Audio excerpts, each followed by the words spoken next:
Hey guys, welcome back and thanks for joining me. I'm your host, Sherry. This is a crazy case I first heard about a few years ago, and it's always stuck with me. It's a really deep mystery, much like the Bryce Last Pizza or Terrence Woods level of case. This is the case of Brian Shaffer. Let's jump back to 2006, which is the year this story takes place. I do this so you guys can put yourself in that period of time. The number one song was Irreplaceable by Beyonce. Blu-ray discs were popular. MySpace was the most popular social website network. Facebook was just getting its start. It was the year Steve Irwin, the crocodile hunter, was killed. Britney Spears and Kevin Federline were in all the tabloids. And lastly, American Idol and Dancing with the Stars were the most popular TV programs. Brian Shaffer was a 27-year-old medical student who went to Ohio State University School of Medicine. He was 2 years away from becoming a doctor. His parents are Randy and Renee Shaffer, and his brother's name is Derek. Brian is a huge fan of the band Pearl Jam, and he even had a Pearl Jam tattoo. Now, Brian, of course, is a real intelligent guy. He's pretty close to completing his studies and being a doctor, but Brian always talked about moving away to the beach and opening his own bar or something along those lines. He doesn't see being a doctor as a profession he'll stick with for the rest of his life. Brian liked the relaxed lifestyle. He wants to hang on the beach and play his guitar and drink pina coladas. I don't blame him at all. He often joked with his friends that being a doctor was really just a backup plan. So Brian has a girlfriend named Alexis, who was also a medical student. The two had been together for about a year. They planned this trip to spend their spring break in Miami. They bought plane tickets, and they're both excited about the trip. Alexis has this premonition that Brian is going to propose to her while they're on this trip. I don't know if someone tipped her off or what made her think that. Maybe she found a receipt for a ring, but she has this suspicion that Brian was going to propose, so she's super excited. Their family members all thought the same thing. 3 weeks before this trip is supposed to happen, Brian's mother, Renee, passes away. She had a form of cancer, and I cannot pronounce it to save my life, but it was a really aggressive cancer that took her quickly. Brian is devastated, as well as his brother and their dad. Brian is in a deep funk. He's got a lot going on with school and having a girlfriend, and now his mother dies. He's upset, I imagine, as well, because he's a medical student and he couldn't help her condition. His mother doted on him and loved him and supported him dearly. She was a great mom, and he's very sad without her, but he's pressing on and seems to be handling it well. It's only him, his dad, and his brother Derek left, and they're doing the best that they can without the family matriarch around any longer. Now, what made this upcoming spring break trip really special was before his mother passed away, she actually bought the tickets and everything for them. So this was like a last gift to him. So this trip is going to be extra special. The morning that Brian and Alexis are supposed to meet for their trip to Miami is 3 weeks after Brian's mother, Renee, passed away. This is a Monday morning. Alexis is at the airport waiting on Brian to show up. She's there with plenty of time before it's time to board. She's waiting around, and Brian isn't showing up. Now, Alexis had been trying to reach Brian for about a day or two, but there was no answer on his phone. She wasn't real concerned, though. She thinks he'll show up to the airport and explain his absence, and then they'll just jet off to their romantic vacation. She tries to call his cell phone to get an ETA of when he'll be there, but again, it goes straight to voicemail. She's like, all right, well, maybe it's just still turned off. This is 2006, before the iPhone and stuff. Cell phones weren't anything like they are today. She keeps trying to call, but the same thing over and over again. It's just going straight to voicemail. It's about 30 minutes until boarding, and Brian still hasn't shown up. Now, she's really getting worried. Did he just get cold feet? Did he oversleep and he's home hungover in bed? Finally, it's last call to board, and Brian is still not there. So at this point, she's panicking. This was their big trip. The plane is leaving, and Brian isn't there. Alexis leaves the airport and goes to Brian's apartment. Everything is there completely normal. The bed is made, his laptop and his school books are neatly sitting out. There's no sign of anything wrong, except there's no Brian. She calls Brian's dad and brother and explained Brian never showed up for their big trip and now she can't find him. His dad and brother are still grieving the loss of mom from 3 weeks ago, and now they've got to deal with Brian missing. They assume he's at a friend's house sleeping off a hangover or whatever. Maybe he just went away for the weekend and lost track of the time, and now it's Monday morning and he's missed his trip. This is like a best case scenario. At this point, no one cares what he did or what he got into. They just want to make sure Brian isn't harmed somewhere.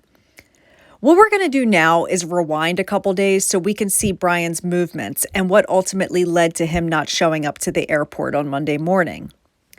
So it's Friday and it's the first day of spring break. Brian has had a rough week. He's grieving his mom and he's had a lot of exams over the week and he's been staying up late studying, even pulling all-nighters. Brian is a really good student. He has all good grades, but he's ready for a break. That evening, Brian's dad comes to Columbus to have a steak dinner at a restaurant with Brian. His dad noticed he looked tired, and Brian tells his dad he has plans to meet up with some friends that night for some drinks at the bar. His dad tells him, well, you seem pretty tired. Maybe you should just take the night off and go back to your apartment and sleep. Brian says, nah, I told him I'd be there. I'm not going to go, flake on them. Brian's dad isn't going to press him. He's a successful 27-year-old. He's not some 16-year-old. One thing that Brian tells his dad during this dinner is that he will always be there for his dad. No matter what you need, I'll be there. We're going to get through this and we're going to learn to live without mom. Brian was always closer to his mom than he was his dad, but now that mom is gone, all he has is his dad and his brother.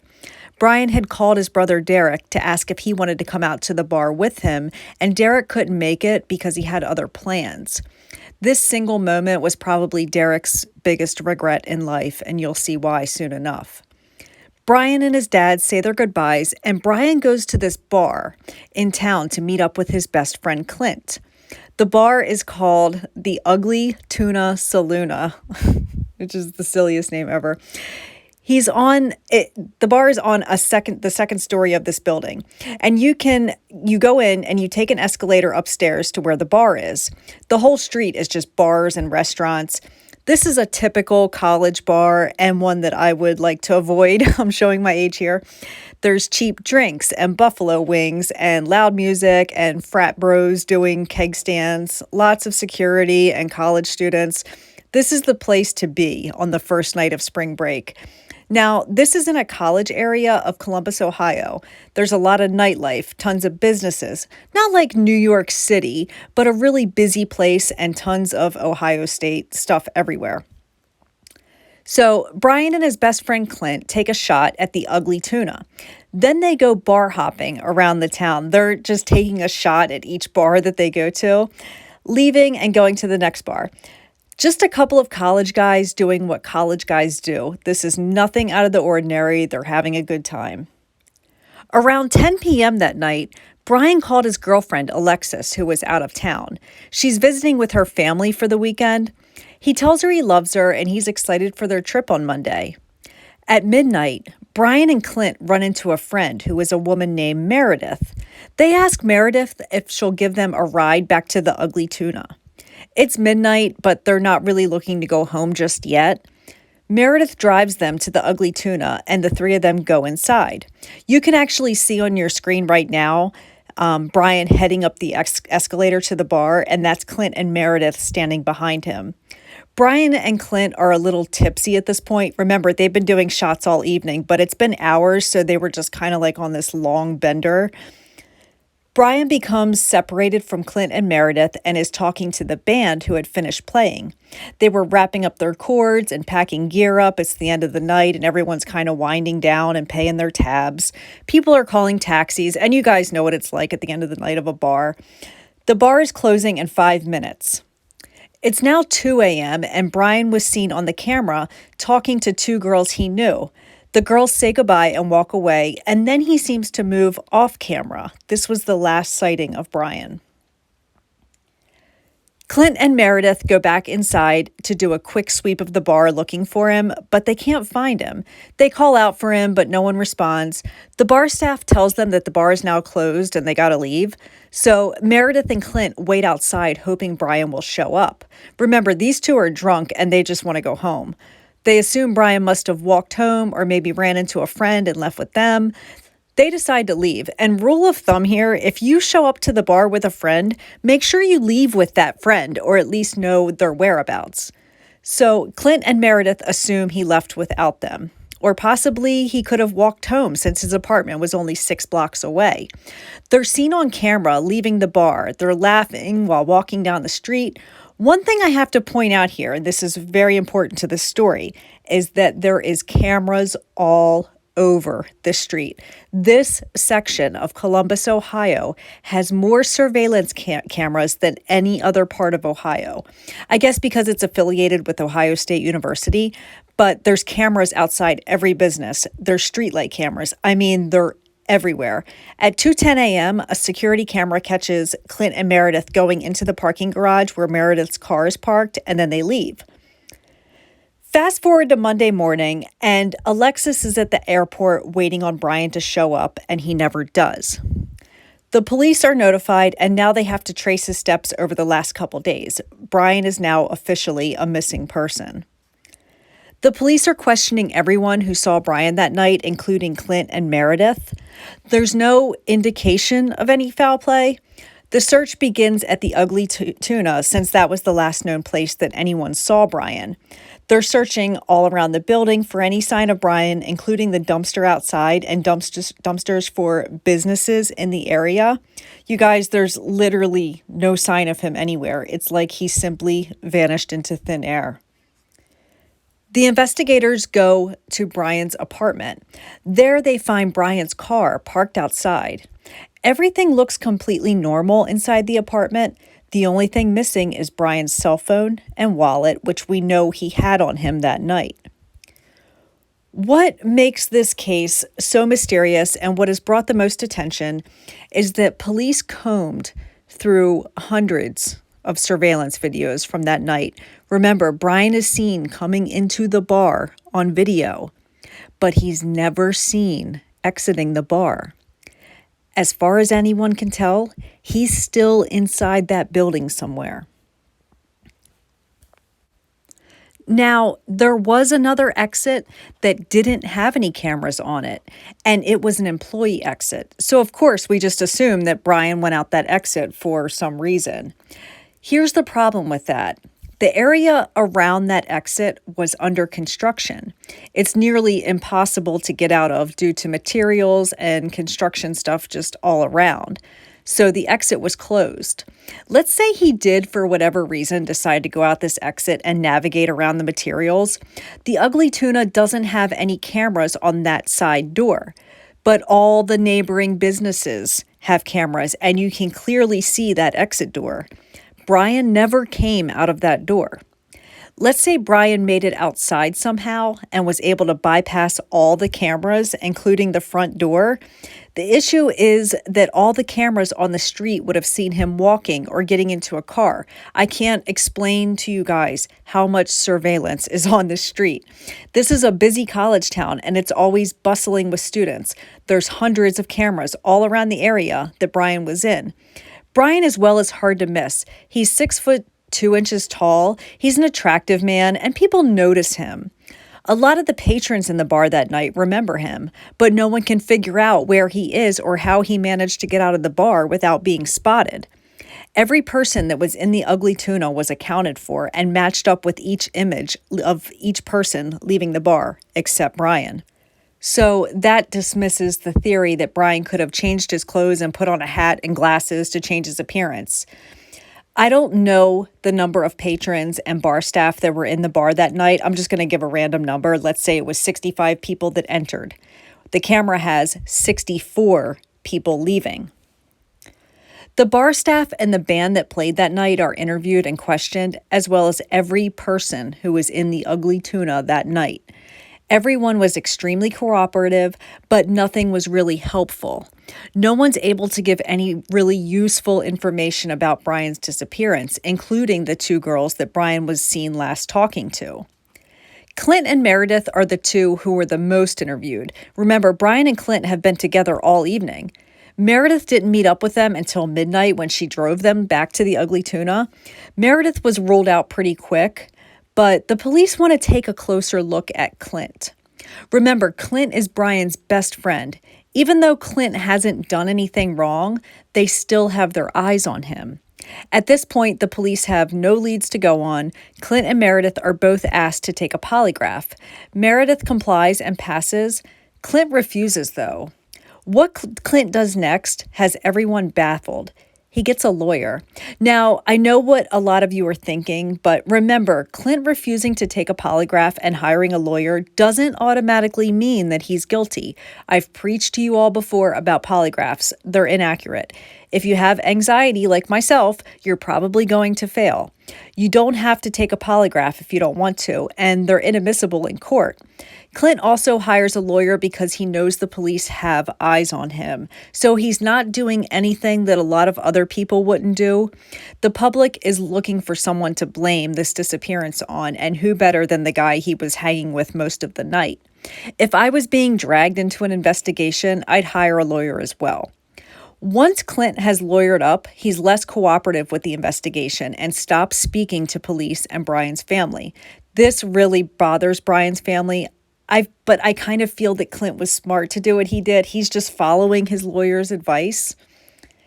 It's been noted that perhaps Brian's body is somewhere in the building, perhaps hidden inside the walls or cut up and disposed of into the garbage disposal in the kitchen area. Perhaps his body was put into a trash bag and taken out to the dumpster. The whole building and surrounding area is heavily combed by a forensics team. There's no blood or DNA anywhere that matched Brian. There's also no signs or smells of decomposition.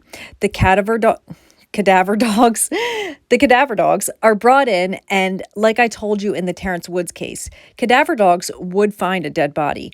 This is what they've trained their whole life to do. There's no sign of Brian's scent that the dogs can hit on except in the bar. They look on the surveillance camera to see if anyone carried out a large trash bag or something that could disguise a body, but there was nothing. It was like he simply vanished into thin air. So weeks turned into months. The investigation is still very active. Brian's dad actually hires a psychic. He's getting desperate at this point, and I really don't blame the guy. The psychic told him that Brian's body could be found in a body of water near the Ugly Tuna. There's a river that flows about 1 mile from the Ugly Tuna and Brian's apartment. Brian's dad and his brother Derek comb the river and find no body. Keep in mind, this river was searched by investigators multiple times. Bodies usually float to the top within 10 days, but even if Brian was weighted down, they still would have found him. Every inch of this river was searched. Brian's brother Derek regrets the night Brian disappeared because if you remember, Brian invited him to come hang and Derek had other plans. He says if only he would have just went along with him, he feels Brian would still be here today. The family also feels that Clint is hiding something. The fact that he declined a polygraph, got a lawyer, and stopped talking makes him look suspicious, even though, again, Clint isn't doing anything that a lot of us wouldn't do. Could Clint be a suspect? Of course. There's always a chance. Meredith has been calling Brian's phone every day for months. Each time, it goes straight to voicemail. So Brian's dad kept Brian's phone on. He keeps paying the bill every month just in case for some reason one day it would turn on. One day she calls it like she's called it every other day, and she hears something she hasn't heard before. It starts ringing. She described it as the most beautiful sound she's ever heard. It rings until it goes to voicemail. They immediately contact the phone company, and they're told not to be too excited because sometimes it's a glitch and it happens. There wasn't any activity going on in the phone, according to their records, and the phone has been shut off since the night he disappeared. It could have been manually turned off by Brian or someone else, or the battery could have died. Either way, no one has used the phone that night. since Brian called Alexis to tell her he loved her and he was excited for their trip on Monday. Another piece to this story, which is incredibly sad, was that in 2008, this is 2 years after Brian disappeared, a storm came through the area, and Brian's dad, Randy, was out the next morning picking up sticks in the yard and kind of surveying the damage from the storm the night before. A tree limb in his yard falls and lands on top of him. Randy is found by neighbors the next day and is pronounced dead. Randy's obituary is posted online. Everyone knows Randy for being the dad of missing college student Brian Shaffer and his work for the last 2 years to try to find his son. He's got lots of condolences on this online guest book that the funeral had. There's hundreds of people giving their condolences. It would display their message along with their name and location. Well, one that stood out said, "Dad, I love you." And it was signed Brian Shaffer, U.S. Virgin Islands. The funeral home's website was immediately subpoenaed, and they found the user that posted it was actually some kid in the town who did it as a joke, which is terrible and an incredibly low thing to do. Now Derek is the only member of this family left. So Derek lost his mom to cancer. 3 weeks later, his brother disappears. 2 years later, his dad dies in a freak accident. I can't imagine what this poor guy is going through. We're going to go over a lot of the theories of what could have happened to Brian, but I want you to keep in your mind through each one, Brian is never seen exiting the building or in any outside surveillance on the hundreds of cameras surrounding the area. Please keep that in mind just because it's so important. As well, since the night Brian disappeared, his cell phone has never been used, his bank account has never been touched, and his social security number has never hit anywhere. So theory number one is that Clint did something to Brian. It's hard to paint Clint as a suspect when you see him leaving the bar at 2:10 a.m. with Meredith, which is 15 minutes after Brian was seen chatting with the two girls he knew. Clint was walking down the street without a care in the world. I also don't see Clint as this criminal mastermind who was able to commit a murder in 15 minutes, intoxicated and around hundreds of surveillance cameras and dispose of a body that would never be found. Clint also had no motive to harm Brian. He was his best friend. These two never argued or had a falling out. Yes, people thought it was suspicious, especially Brian's family, that he lawyered up and refused a polygraph, but that's really not a strange thing to do in my opinion. Theory number two is that Brian disappeared on purpose and is living the good life on a tropical island somewhere. It would be hard to pull this off since his phone, his bank account, and social security number have never been used. He really didn't have a reason to disappear. If he wanted to take off and live somewhere else, he could have just told his family and Alexis, "Hey, I'm heading out. I'll see you in a few years." I doubt he left to start a new life. He was only 2 years away from graduating medical school. He had a lot of money in the bank, but he never withdrew cash in the days leading up to his disappearance. Also, Brian's photo is internationally known. Unless he's living in some third world country without internet, he could be spotted, and he would also stand out to these folks as a 6'2" American man. Yes, it's a possibility that he could have pulled this off, but it seems like a far reach. It's been noted that possibly Clint could have helped him pull this off. Perhaps Clint knows where he is and he just isn't telling anyone. But I feel like Clint would have talked eventually, especially since he was being investigated for murder. At some point, he would have been like, "Okay, guys, he's not actually dead. He's living on an island somewhere. Now stop investigating me." People always talk eventually. I also feel like Brian wouldn't be hiding, knowing his father passed away in a freak accident. He would come back for something like that. The next theory is suicide. Brian was still distraught over his mother's death, but he seemed to be handling it well. Brian also made plans for his spring break trip, and if you remember earlier that day, he was with his dad, and he told him he would always be there for him. People who have plans to commit suicide don't usually make plans or commit to anything the day of the death. I also feel like if he was going to commit suicide, why go to a crowded bar with friends and have this elaborate disappearance? At some point, a body would be found as well. He can't die and then go hide his body. Suicidal people also aren't concerned about people finding their body. They want to be found. Why not just do it at his apartment? He also didn't have any indications that he was suicidal. He was excited for his trip. He's doing great in medical school. He's got a good life, and he wasn't suffering from any mental illness. Plus, he seemed to be madly in love with Alexis, so he's not going through a breakup or anything. They seem to be in a happy relationship. The next theory is the most popular, and it seems to be the most likely thing to happen. Brian somehow left the bar and was able to conceal being on camera, whether it was intentional or not. He started walking home and was met with foul play. Remember, he was talking to those two girls. It's been mentioned that he may have been trying to score some cocaine from them. Perhaps he got some and then he was robbed and murdered. Brian was not a drug addict, but he did try coke a few times. No judgment here whatsoever. A lot of college students do it, and it's a lot more popular than you think. One odd thing I found while researching this case that a lot of people pointed out was the fact that in photos of Brian, he seems to be making this weird hand gesture. It's really far-fetched, in my opinion, to think that this is a gang sign of some sort. It could be a medical condition.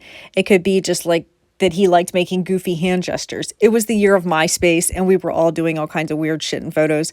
I cringe looking back at my MySpace photos.